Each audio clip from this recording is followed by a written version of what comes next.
fucking be proud of yourselves for being here. It's not easy. Happy Father's Day to any fathers out there.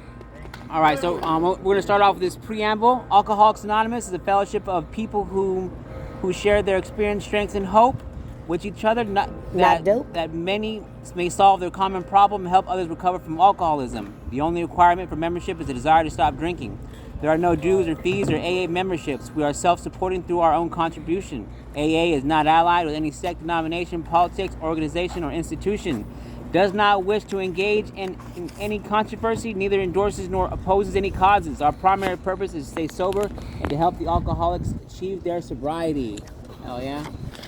Tonight is a speaker meeting, and we brought a fire-ass speaker, you know what I'm saying? Drop some heat on y'all real quick. Please give yourselves, give Tony a hand. Yeah! So quick to the punch, Yeah. you know? All right, my name's Tony. I'm an addict, alcoholic, Tony. codependent, all-around savage. Like, it's pretty much my whole life, you know? So I'm going to share with you guys, like, what brought me to the decision to the point where I had to admit that I was powerless over my addictions and my life became unmanageable. All right. Sorry for the ones in the back. My voice doesn't carry that good. Hopefully you can hear me. All right. So I was actually born into a broken home. Right. Like my dad actually was in recovery. Like he was already in recovery like 4 years when I was born, maybe 5 years. My mom was in active addiction. Like she didn't stick around that long, you know? Like she left when I was about 2 years old, and it kind of just left me always waiting for her to come back, you know? Because like when you're a kid, I don't know if you guys could relate, but I mean, we didn't understand addiction or alcoholism or drugs or why one of our parents would leave, right? Like I never got that. It took me until probably like a few years ago before I recognized exactly what was behind all that. But anyways, what happened next was my pops ended up, he held me down for a minute, just me and him, and then he married a lady. And I don't know if you guys ever went through like child abuse or neglect or anything like that, but that was pretty much my story as a child, you know? Like I was treated pretty badly, and I mean, it even brought me to the point, you know, when I was about 9 years old, I wanted to commit suicide. You know, I went out back, I grabbed a rope, tied it around the porch, tied the other end around my neck, and I jumped. You know, I jumped off our porch, and that was supposed to be it for me, you know? But it was like that third grade logic. You know, I never measured that rope. I didn't know how far down the drop was. So I just landed on my feet. You know, but, you know, God protects the children, right? Like, He had my back that day. So, when I think back on my story, you know, that was a turning point in my life. You know, humans are resilient motherfuckers, obviously, like we're all here, right? Like we're pretty fucking resilient. We're gonna find a way to survive. At that point in my life is when manipulation started, lying started. By any means, I was gonna escape that next ass whooping, you know? Even if it meant sitting out in back of my house, like waiting for my dad to come home, so that I wasn't trapped in that house with that woman. Even though I knew my dad was gonna whoop me when he got home for not coming home after school, I'd rather catch that ass whooping with the belt than get beat up by this lady, you know? That was my logic back then. I was a kid, I didn't know any better, right? We moved to Vegas. Like I was born in Seattle, but we moved to Vegas when I was about 10 years old, right? And in Vegas, my dad had a stroke, you know?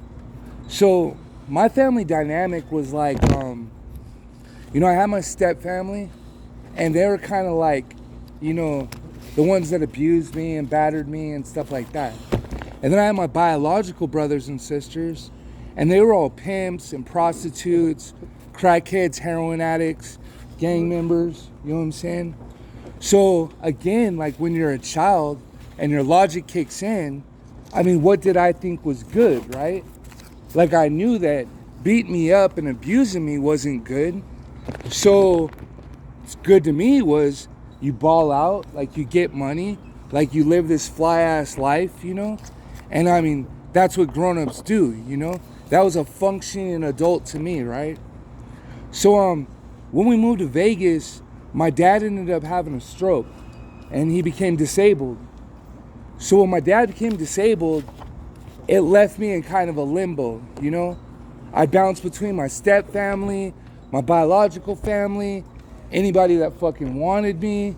You know, I got a social security check for my dad being sick. So I was a check wherever I ended up. You know what I'm saying? I don't know if anybody can relate to that. Like if you got like that state money when you were a kid, like, you know, it's a little bit easier for people to have you around if you got a couple bucks, you know? I mean, even as an adult, don't nobody want no broke ass nigga at their house. You know what I'm saying? So, I recognized early that I was kind of like a nuisance. Like there was no like genuine love. You know what I'm saying? And I bounced from Vegas to Seattle to Wyoming, kind of on a circuit, you know? First semester, I'd be somewhere I could play football, you know, in a city, because I was decent at football and I thought that I'd get like a scholarship somewhere. Football would take me something. And that's what kept me out of like drugs and alcohol and gangs, you know? It kept me away from using, you know what I'm saying? Like, but I had to survive too, you know? And I knew that you got money selling drugs. So I started coming up with little harebrained schemes when I was a kid. Like one time in high school, I think my junior year, like we hit a lake. It was a master lake, you know, a high school lake. Like you know you're gonna come up. So we jacked the football raffle tickets, right? And we sold all the raffle tickets. And I was like I'm kicking with my boy Reese, right? Rest in peace. And I'm like, bro, we could sell these raffle tickets and get money and go buy a quarter ounce of weed and then start selling sacks. And we'll pretty much be rich after that. You know what I'm saying? 7 grams of weed, I'm on, you know? I mean, you know how it goes though. You go grab a quarter, fucking bag some shit up. You know, we're dibbling and dabbling. Like I said, like I didn't really fuck with drugs, but Reese smoked a lot of weed. It was pretty much smoked up in a couple days, you know what I'm saying? That lick didn't get us nowhere, you know? But it left that taste of blood in my mouth, you know what I'm saying? Because we did get a couple bucks, you know what I'm saying? And I knew if I could get this science down, like I'd be rich, right?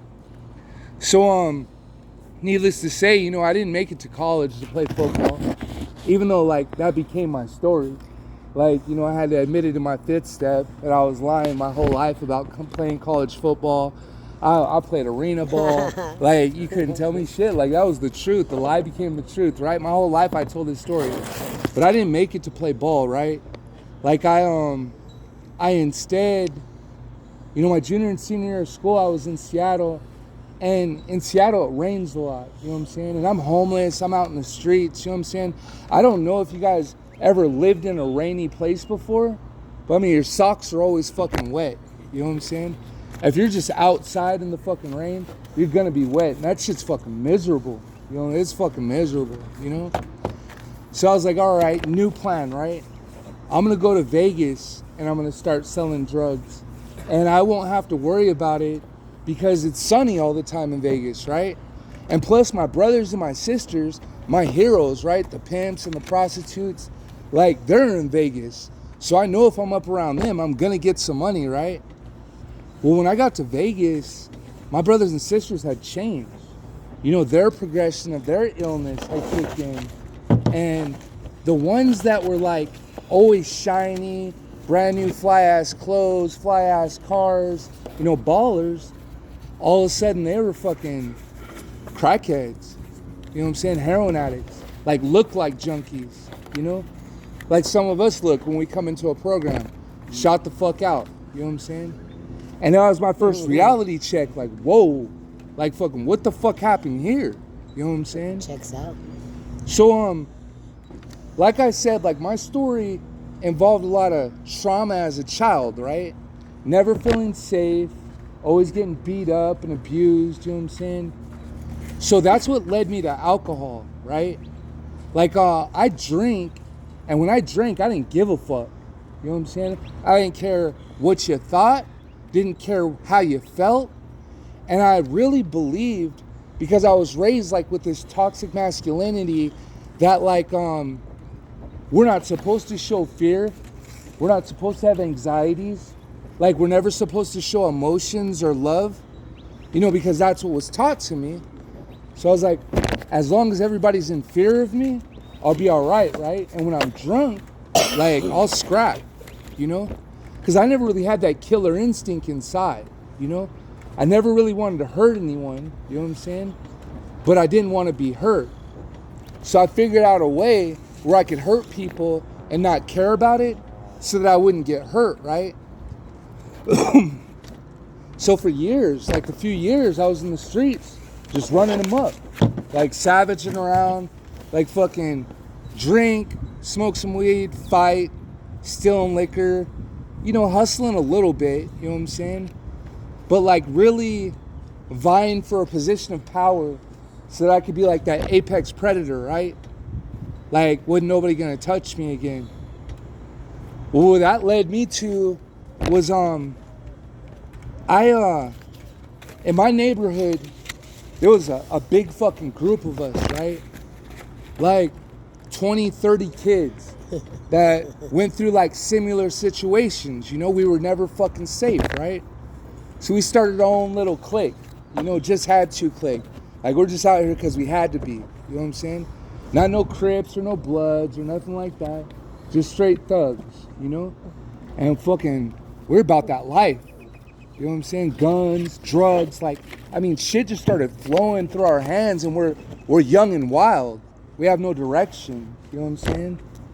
So, I built a reputation. Like, they call me Young Killaho in my neighborhood, right? Young Killaho. Yes. Savage. Didn't give no fucks, right? Scared of nothing. Scared of everything, though. You know? So, these stories start floating around. You know, like the telephone game? Like, you tell someone this fucking story and it blows up into this. Like, I just got in a simple-ass fight at the park. And next thing, fucking, yeah, this fool just fucking smashed 5 motherfuckers. And then that fucking shit's in the, yeah, all of a sudden he started pulling out all these fucking guns and shit. So I built this fucking image for myself, right? I'm a killer. That's who I am. And I rocked with it. Because you weren't going to hurt me, right? Because I'm a killer. Like, you're going to keep your 5 feet. So fucking on one night, it was Christmas morning, 99. Like, someone came and woke me up to go fight his fight for him. I don't know if you guys know about Bacardi 151. Yeah, I was on that, you know. We're drinking 151. Actually, that night, now that I'm thinking back on it right now, like I'm remembering, I actually even took a hit of some fucking G, and I didn't even fuck with drugs, you know what I'm saying? So I'm on autopilot, right? So I go to fight this fucking kid's fight, and I run in this fucking store, and this motherfucker's like 6'4", like a little bit over 300 pounds. I played high school football with him, right? Well, this motherfucker wouldn't play no games. Like, he wasn't trying to fight. Like, he just shot me. You know what I'm saying? Because that's what happens when you're running around there wild. Motherfuckers ain't trying to get beat the fuck up. You know what I'm saying? Who wants an ass whooping? You know? When you're high and you got guns. So dude plugged me. You know what I'm saying? I remember coming out of the store and Lanny was there. You know, she remembers. I come out of the store leaking. Guts hanging out. Gotta like take my guts and poke them back in and shit. I'm scared to death. Wouldn't even cuss. So fucking scared. Like, it was just, oh my God, oh my God, oh my God. That's all I'd say, right? I ran across the street and, you know, my homeboys were there, you know what I'm saying? And everybody's trying to, you know, figure out what the fuck's going on, waiting for the ambulance. I started taking off my shoes, right? Because I had just bought a pair of Griffies. They were like $180. You know what I'm saying? I started taking off my shoes. Motherfuckers like, what you taking off your shoes for? I'm like, bro, if I live, at least I'll still have my shoes. Whoa. Talk about fucking backwards thinking, right? Like fucking, I'm gonna die and I'm gonna go to heaven, or I'm gonna live and I'm gonna still have these Griffies though. You know what I'm saying?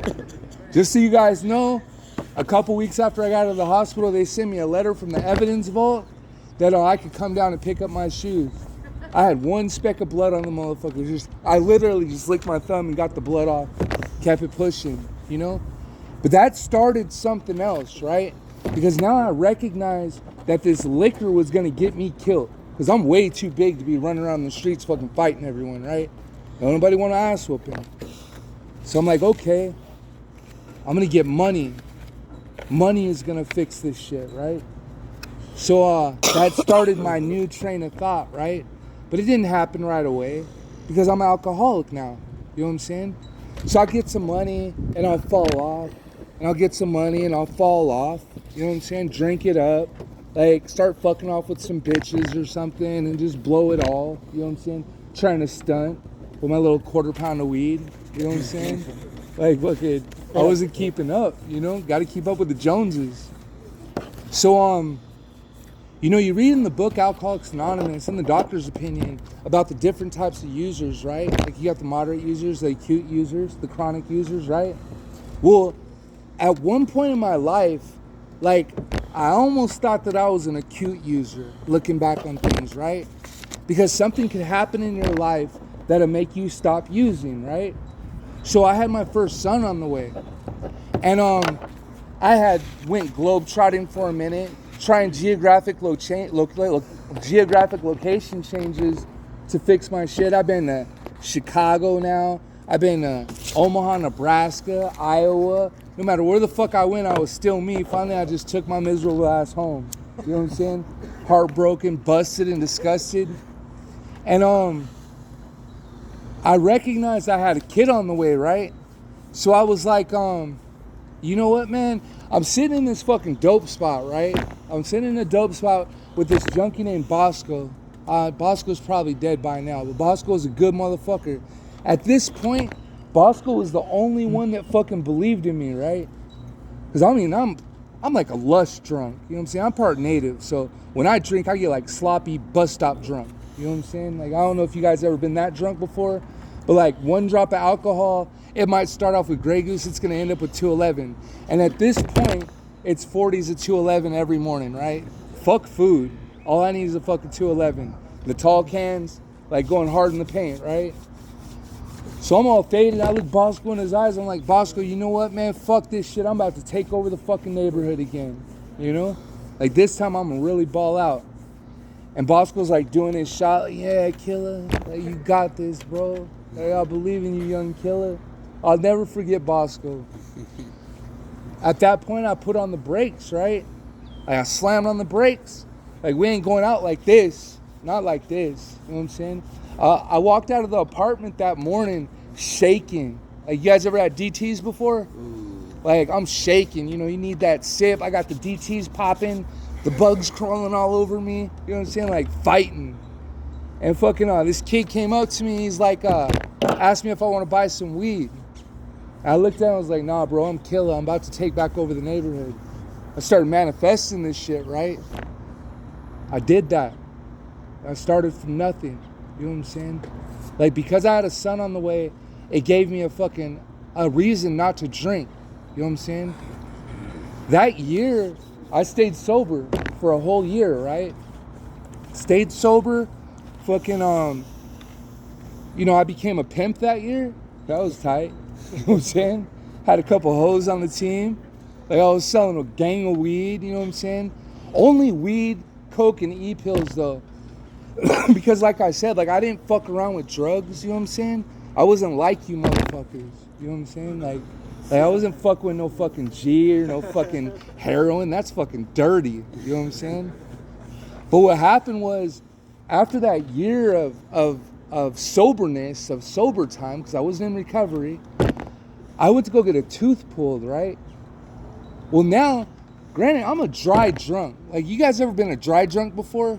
Miserable. Like, just a miserable ass, like, fuck you. I wish I could fucking drink a beer and watch the game drunk. You know what I'm saying? Like, surrounded by addicts and alcoholics. You know what I'm saying? Just holding on, white knuckling it. You know what I'm saying? Like, fucking, it's like, man, fuck all you motherfuckers that can have a drink. I can't. I know this, right? Well, I go to the dentist, and when I'm leaving, they give me some fucking lower tabs, right? So I pop a couple of these motherfuckers. I'm like, hold up. Life ain't so bad now. You know what I'm saying? Like, this shit just changed. It changed the whole dynamic of my life. Like, I had arrived, you know? I started popping these pills and shit, and I'll never forget the first time I got constipated. You know what I'm saying? From the opiates. Oh, Jesus Christ. Because at this point, I'm pimping, right? Like, so I got hoes, you know what I'm saying? I'm in the bathroom crying like a bitch. Hey, baby, please come hold my hand. Like, I'm shitting fucking rocks, you know what I'm saying? That's all it took. That's all it took for me to fucking wave the white flag. I was like, man, fuck that shit. Like, I ain't fucking with that no more. You can't shit, you know? So, then all of a sudden, man, like, I don't know if you guys ever, like, really fucking grinded before. If you're really out there fucking grinding, getting money. What happened with me was I was chasing this dream, right? Like, I wanted money. I wanted fucking all the fucking power. I wanted all the shiny shit. I had the diamond chains. I had the fucking whips. Went from a Hyundai Accent to a GMC Envoy to the RT Charger. You know what I'm saying? Leveling up. You know what I'm saying? But the closer I started getting to this dream, which was like Pablo or something, like Noriega, that's where I was on my way to, right? Like fucking, I started to fucking lose things that mattered, right? Like, I realized that I couldn't hold on to any of the women that I loved, because I loved all of them. You know what I'm saying? I might have 5 of them at one time. I loved all them bitches. Like fucking, it was real too, right? Like fucking, I had homeboys, like, that were my boys from day one. You know what I'm saying? Like, one in particular, like, I had this harebrained scheme, right? Because I was tired of the streets. So I decided I was going to move to New Mexico, right? Because I met this chick. And I knew that this chick was the one, right? Like, you know how I knew she was the one? She was a cop. I couldn't go wrong with that one. You know what I'm saying? A police? Like, my life's gonna change now. So I moved with this chick to New Mexico. She was a cop. I started working in a daycare, you know what I'm saying, with little kids. So now I know I'm doing the right thing. I'm working with babies, you know what I'm saying? That's good, right? I wasn't ready to leave the money. So I left my boys running my business in Vegas because we're splitting the money 3 ways. And I figured 2 of them would equal 1 of me because I'm a big fucking deal, right? So, I mean, if there's 2 of them, they have to be able to hold it down. We're splitting the money 3 ways. We're all eating. You know, I'm probably getting a couple racks a week off doing nothing. You know what I'm saying? But what I noticed is when I got to New Mexico, I was still there. The girl didn't fill me up. The job didn't fill me up. I was going to school. Like, that year I actually got my GED, enrolled in college. That didn't do it. I didn't understand. Like, I'm doing all the right things. Why isn't my life changing, right? So I decided I was gonna go back to Vegas. And I call my homeboy and I tell my homeboy, you know, like, to come out and kick it with me. So he came out and we spent the weekend fishing, right? And I'm running down the play to him like, man, this shit ain't fucking working out here. This bitch is crazy. This job fucking sucks. Like, school's fucking stupid as fuck. What am I paying all this money to school for when fucking I could just get it how I'm living, right? I just regress back into this killer shit. You know what I'm saying? Like, I'm coming home, dog. So Fly goes home, and I don't exactly know what transpired, like, in those couple days. Maybe he thought that he wasn't gonna get money anymore. Maybe he was just fucking partying, living his best life. You know what I'm saying? But what ended up happening is a couple of my customers set Fly up, and they murdered him. You know? He got killed. I was on the phone right in the middle of fucking telling, like, well, actually, I wasn't on the phone. I was in the middle of a conversation with, you know, the cop chick I was fucking with. You know what I'm saying? Telling her that I'm just gonna go home and I'm gonna start growing weed out there. But she knows I don't fucking concentrate on anything. You know what I'm saying? Like, who are you gonna have watch it? I was right in the middle of saying I'm gonna have Fly watch it when his mom called me and told me he got killed. Went straight into shock. It was all bad. That's what started my next love affair. So I couldn't handle this one. Like, it was too much. Like, the streets had broke me at this point. So I go to the doctor because I'd been struggling with fucking anxiety and, you know, like, panic attacks and shit. But now it's just a steady fucking panic attack. So the doctor's like, you know what? We got something for you. It's called Xanax, right? And this was the fucking this was the pill. You know, I knew this pill was it. You know what I'm saying? I don't know how you guys are, but when I get something that instantly makes me feel better, I want more. You know what I'm saying? So this pill did it like that. You know, on that pill bottle it has this, how it says, take 1 tablet or as needed. Well, fucking, I need one every 4 hours. You know what I'm saying? That's how I am. So I just stayed on a Xanax wave. I rode back to Vegas on a Xanax wave. And for the next 6-7 years, that's all I did. I'd pop pills. I'd be calm. I ran the streets, like bumping Cheesy or T.I. or whoever I was fucking with that day. That was my only homeboy. You know what I'm saying? Sold work, went to the casino, fucked off all the money unless I hit, and fucking, I was on a loop. But see, I was like super crazy lucky, right? So I'd hit for like 50 racks, 100 racks. Like, sometimes my whole safe would be filled up. But the thing about that was, like, I was still fucking empty, right? Like, all the time.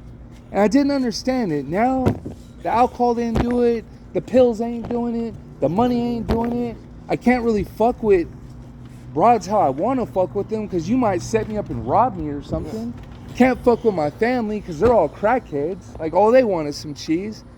I'm running from cops. I'm running from robbers. Like, there's other killers in the streets. You know what I'm saying? So finally, fucking, I end up getting locked up in county. And when I go to county, I start reading the Bible, right? So in this Bible, I don't know if you guys could relate to this, but whenever I read the Bible, I see exactly what the fuck I'm doing. That's all it's talking about. Adultery, adultery, adultery, adultery. Like, that's all it was for me. And at this point, I was married. Like, I got married. Well, because I fucked off like $270,000 in like 90 days. And fuck, I needed something else to fucking fill me up, right? Poor fucking girl, I drug her through there, right? But anyways, in this Bible, like, I thought that as long as I prayed and I read this Bible, shit was gonna be all right, right? I got out of jail thinking I was gonna come down here, like I was just gonna be with my wife, it was gonna be all good, hold down the kids. Like, you know, that shit didn't fucking work. I was praying on my knees too. I didn't get why God wasn't helping me, right? That led me into selling dope again, and I got myself into a bad spot, right? Like, some dude fucking owed me some money, and fucking I flexed on him how I normally flex, and fucking it just went all bad, you know? Like, he called the cops, it got ugly. I decided I was gonna chalk it up. Well, a few months later, I run into this motherfucker, right? And he's in his truck, but I'm killer though, you know what I'm saying? So I walk up on the truck, like, hey bro, like, you know, what's up with that shit? Motherfucker slammed on the gas. I mean, that was probably just logic at that point. Like, I got a nigga named Killer that's 6'2" and 270 pounds, like, running up on my truck, and I'm in a truck. Like, it makes sense to me, right? Well, this dude hit me. He drugged me 500 feet through an apartment complex, and he ran my face over. I was in a coma for 3 weeks, right? So when I come out of this coma, I got skin grafts all down my back from the road rash. Like, I got like reconstructed face. You know what I'm saying? I'm fucked up. The worst part about that though was now I needed opiates, right? So they're giving liquid oxy, fentanyl patches, like all of it. You know what I'm saying? I ate like over 1,000 pills in like 90 days, like 30s. One day I cut myself short. I didn't have any more pills. And I mean, I just did the next best thing, right? Heroin was the only answer. You notice in the beginning of my story, I said I'm not like you guys, right? That shit will never happen to me. Like, I was actually a dare kid when I was little. So I always knew not to fuck with that shit, right? But now I'm justifying it in my head because of this oxy that heroin's fucking all right. It's the same thing. You know what I'm saying? That led me to 6 felony cases in 2014. I go to prison. I get divorced. I couldn't believe I was fucking divorced. Like, I didn't know why this girl divorced me. Like, how do you fucking divorce someone when they fucking are in prison? Don't you know how bad shit is for me? Never for once looked at all the shit that I put her through. Like fucking worried if robbers were gonna come through the house to try to jack the work. Like kids always in bad spots. She was just protecting her fucking babies and herself. You know what I'm saying? That's what happened. So anyways, like I don't do shit when I'm in prison. Like I don't work on myself. I get out. I do the same thing. I'm selling dope again. I get locked up again. Right? I was out. I did 3.5. I was out for 11 months. Caught another 3.5. And you know, I'm selling big work. You know what I'm saying? Like, you know what I did 3.5 years for? Suboxone. They raid the house. They find 3 Suboxone strips. Gave me 3.5 years for it. Arizona, baby. Did that. That's not even a fucking cool ass end of the story. You know what I'm saying? Like, how the fuck? After all this shit, balled out my whole life, now I'm doing hella time for a drug to stop taking drugs. You know what I'm saying? Like, anyways, man, like what happened next was a beautiful thing. I ended up going to North Unit, and after I got reclassed and everything, I spent those first 6 months kind of looking for answers, but not really finding any. I started going to meetings, and I heard about this big book, but like at Red Rock, like they were like impossible to get a hold of because big books are so expensive. You know what I'm saying? DOC couldn't afford $10 a big book, you know? When I got to North Unit, I bumped into one of my guys, right? Well, there's a story before that. So when I was on my way to North Unit, right, I knew that I was done, right? Like I knew I'm done getting high, right? So fucking the whole way there, I'm like, I'm gonna go to meetings. I'm gonna take all the classes I could take. Like fucking this shit is a wrap. I'm not doing any more drugs. I didn't tell myself I wasn't gonna sell drugs again though. That'd just be weird, right?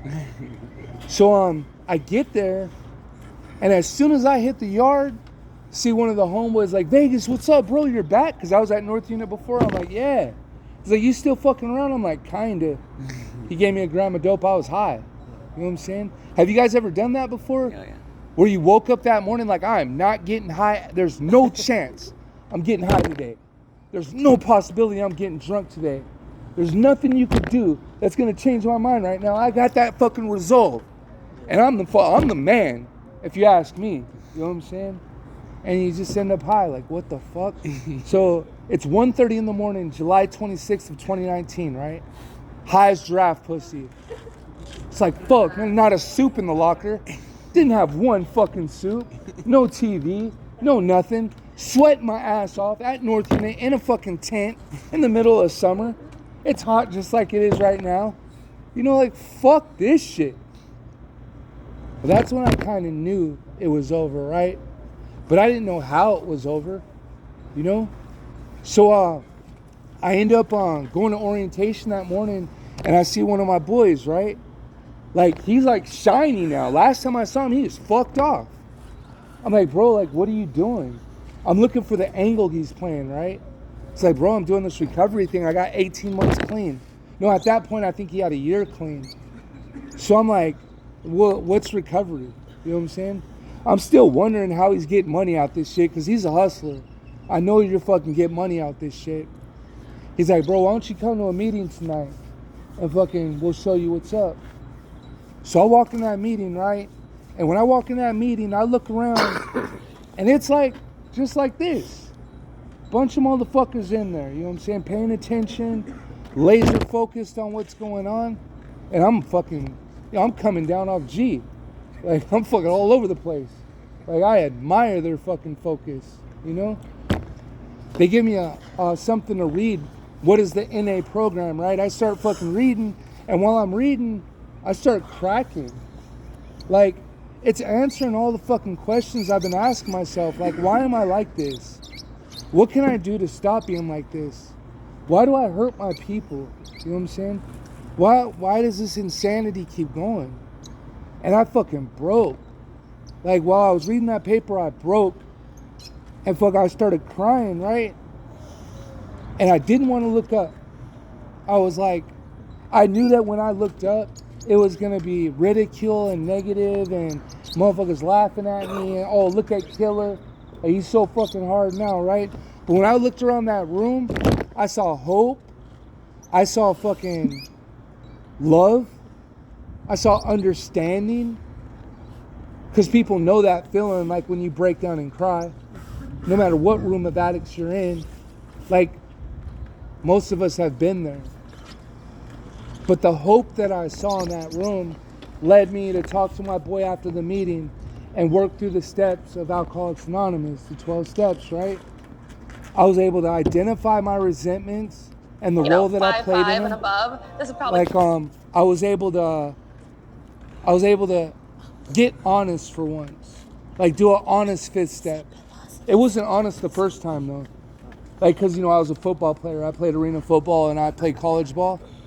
What happened was I saw one of my boys fucking relapse. And I asked my sponsor why old boy relapsed. And he said he must have left something out of his step work. Either resentment that he didn't let go, because resentment's the number one offender, right? Or maybe he just didn't get all the way honest in his fucking story, because we got to get honest with someone so it's an even playing field. That way we're right with our higher power. We've explained it to someone else. We cleaned up our side of the street, right? So I doubled back, you know, and like it took me a couple days to do it. When I finally showed up, I was in tears. You know what I'm saying? Bro, I'm so sorry. I lied in my fifth step. I didn't play college football. He started laughing at me. You know what I'm saying? He's laughing at me like, we all do it. Like when you're in addiction, you just fucking lie. Like it's just a cool thing to do, right? So life started getting better after that, right? I got a couple years of recovery under my belt. I was in prison. But what happened in this last year, oh man, it's fucking crazy. Cause see, I work a strong program, right? I got a few minutes left. I work a strong program in prison, right? But I don't know what happens when these gates open. You know, I don't know what happens when I get back in the world. You know what I'm saying? So my plan was to go back to Vegas, you know, and get my shit together out there, because a really great lady, like when I was young, took a liking to me and became my mom, you know? So this lady has been around my whole life. Like, that's my mama, right? And she was gonna have me come out there and get me a spot for 6 months and a car and help me get on my feet. And I had this dope ass plan, right? But that's not how my higher power works. Like, my higher power don't fucking follow my plans ever. I don't know why. Because I'm a good ass planner, right? Like, you heard my story. I come with some sick ass plans, you know? So my interstate compact gets rejected, and I end up having to go to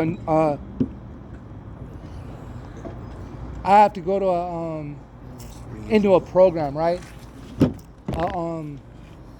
I go into a program, and when I get in this program, like I'm using this 90 days to set myself up, right?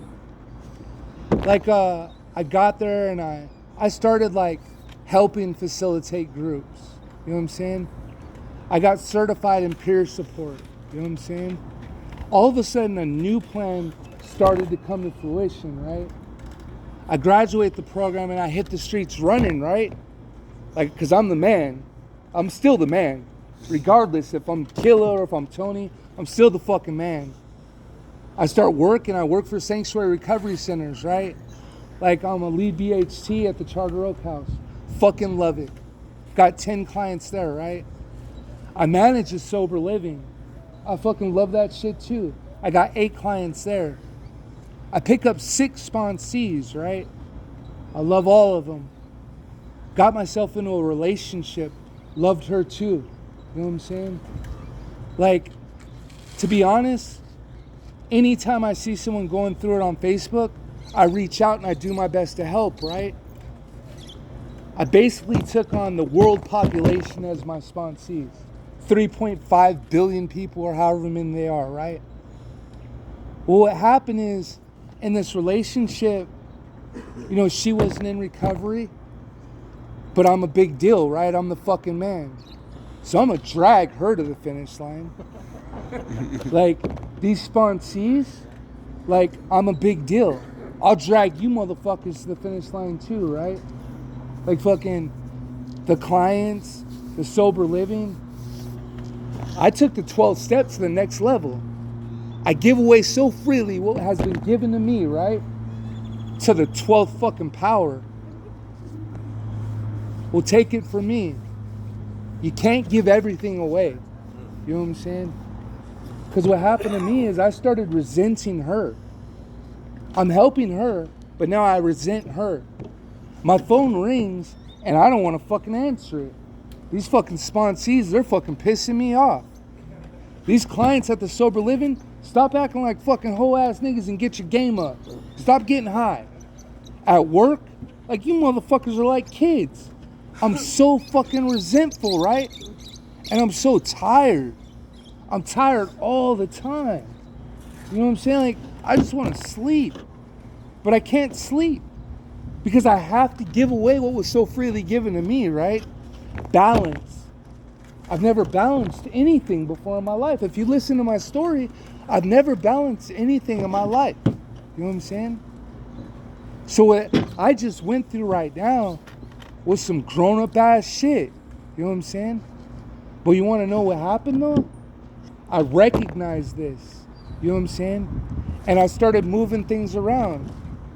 I had to do the hard thing, like, look, I can't be in a relationship right now because I'm empty.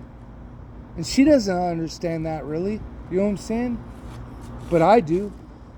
You know? I see what's happening. Because I don't ever want to be killer again, right? I have to tell my sponsees, I can't fuck with you guys right now. I'm sorry. You know what that caused? It caused a feeling of failure. You know what I'm saying? Because I let so many people down. You know what I'm saying? Like I had to fall back. You know? And for a guy like me, that's the shit. You know what I'm saying? That's really fucking the shit. It's really fucking hard to admit that I'm not the shit. You know what I'm saying? Because I'm addicted to more. And I'm addicted to right now. And I'm addicted to better. You know what I'm saying? I'm recovering from drugs. And what I recognize in my life right now, the alcoholism and the drug addiction, well, all of a sudden now this is manageable. As long as I maintain my fucking program, I stay connected to my higher power, I work my program, I help others, not with everything in me, but I balance it and I help others. Well, that drug problem is manageable, right? Well, now I got into Codependence Anonymous, right? Because obviously I got some fucking filler problems. And it should be called Fillers Anonymous. Because this shit's all about feelings. And when I thought of Codependency Anonymous, I thought of, I'm codependent, I need a girl to fucking make it. That ain't even fucking part of it. Like fucking, there's so many fucking levels to this shit. Like you don't even know. I cry all the time now. Like a macaroni and cheese commercial, tears. Who knows why? You know? Just because the macaroni's nothing without the cheese. You know? Fuck. But the thing is though, emotional fucking well-being is a big fucking deal. You know what I'm saying? Emotional responsibility is a big fucking deal. You know what I'm saying? I don't want to cause anybody harms now. Because I've been causing people harms my whole life. I got an amends to make. I don't know if you guys ever worked the steps before, but 8 and 9, I listed the people I had harmed and was willing to make amends to them. And then I made an amends to them, right? But when you make this amends, it's not the old amends.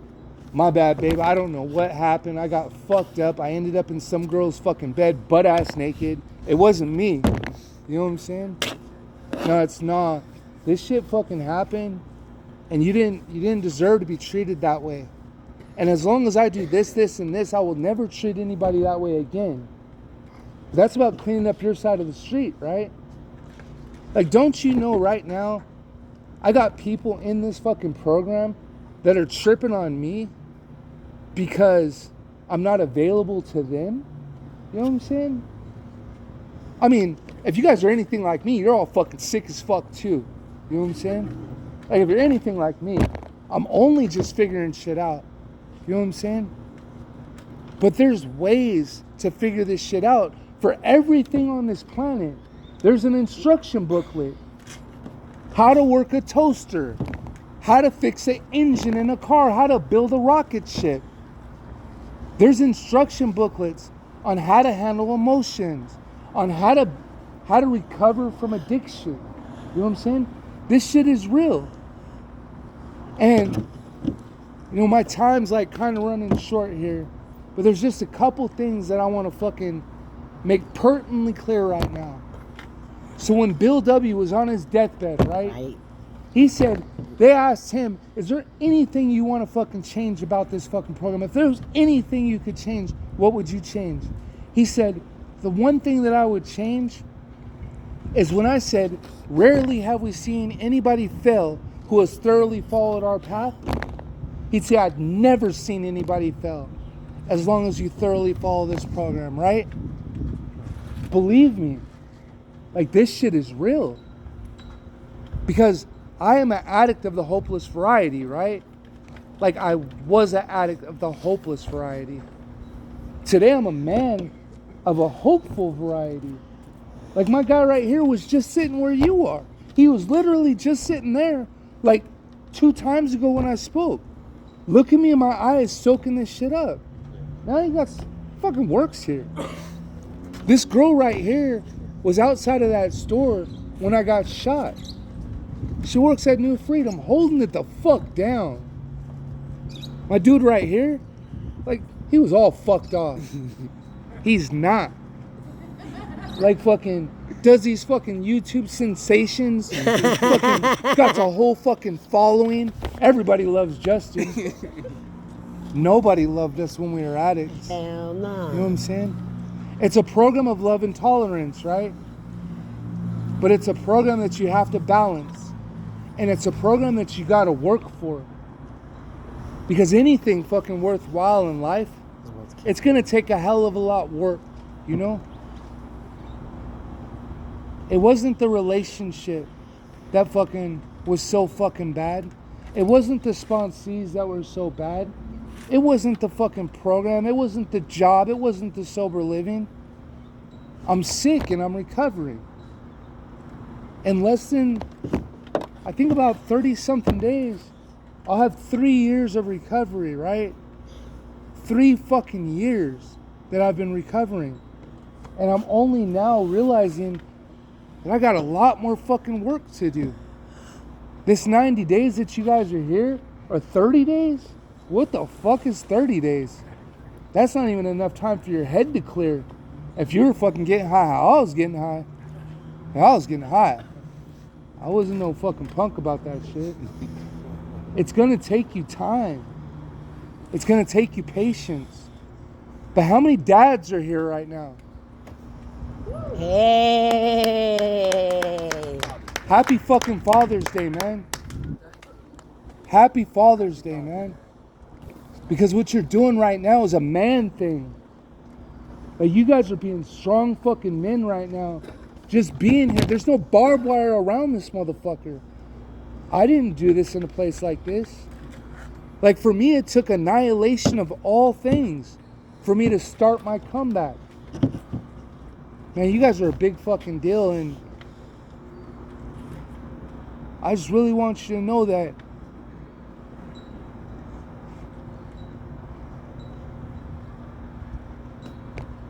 the pain that brought you to this place, you don't have to feel anymore. The situations that brought you to this place, you don't have to go through anymore. The hurt that you fucking had and the hurt that you've caused others, you don't have to live like that no more.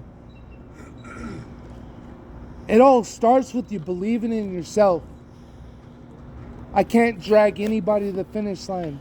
And believe me, right now I want to sponsor all of you. I want everybody to make it. Because you notice fucking every single time these tears don't fucking come when I'm talking about fly getting killed all the time, or my childhood, or fucking all the shit that happened in my life. This gratitude comes from the hope. So I'm really grateful you guys sat here and listened to me fucking talk my shit. And I really hope that you all fucking shoot your best shot. And remember, man, even Michael Jordan had to take a nap. You know? I hope you all make it, and thank you. Yeah, let's give it up for him, everybody. Hey!